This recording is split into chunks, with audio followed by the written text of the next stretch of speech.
Mitch Hedberg was one of the greatest comedians of all time.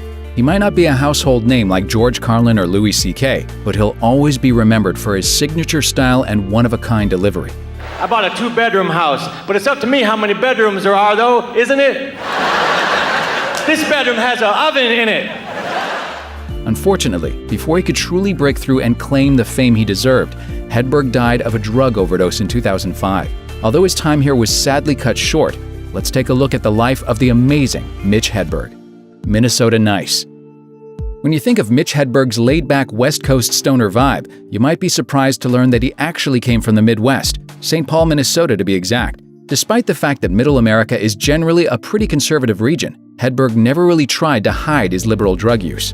I used to do drugs. I still do, but I used to too.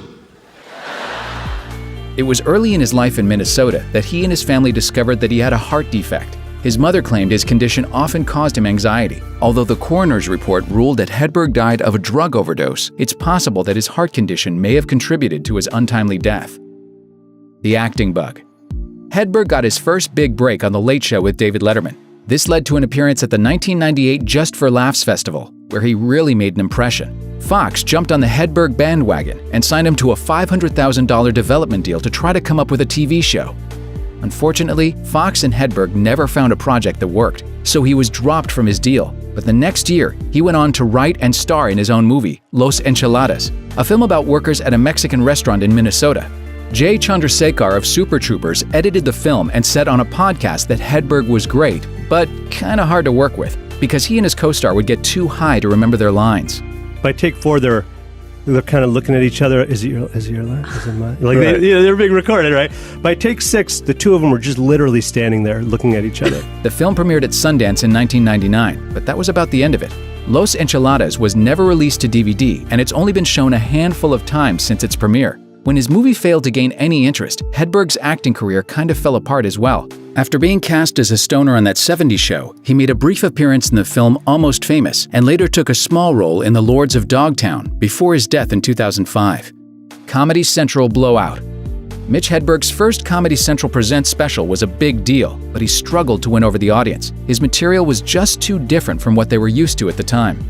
I don't have a girlfriend. I just know a girl who would get really mad if she heard me say that. The edited version of the special makes it look like Hedberg nailed the set, but the unedited version is totally different. At one point, he just sits down on the stage looking defeated, but keeps going. In the end, he won the crowd over, but it was hard work. And Pringles is a laid-back company. They said, F it, cut him out. A helping hand. Even though his Comedy Central special was disappointing, Hedberg still had plenty of success on the road. Time magazine even went so far as to call him the next Seinfeld. But even in the midst of his growing fame, he never forgot the underdogs. When Mike Birbiglia was still early in his career, Hedberg went out of his way to help the new comedian out. Hedberg performed at Birbiglia's CD release party, but he didn't just perform, he flew himself there and refused to be paid.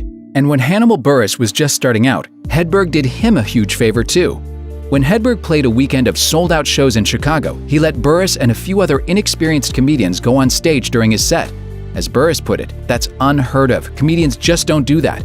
But Hedberg was apparently happy to give any stand-up a chance. That one act of kindness kick-started Buress's career as a stand-up comedian. Never say no. Toward the end of his life, Hedberg was constantly touring. He'd do 3 shows a night, then go to the next place and do another weekend of shows. His wife said Hedberg never passed on a job. He'd been rejected so many times, he felt like he had to accept while he had the chance, or else all the rejections could start coming back.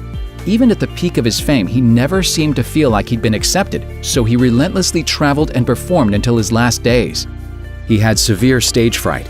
It's strange to hear that a guy who made his living performing in front of people was also terrified of doing so, but Mitch Hedberg was just that. He told Time journalist Joel Stein during a 1998 interview, "I don't like to connect with the crowd. I find that if you look at people's faces, you see a disappointed face."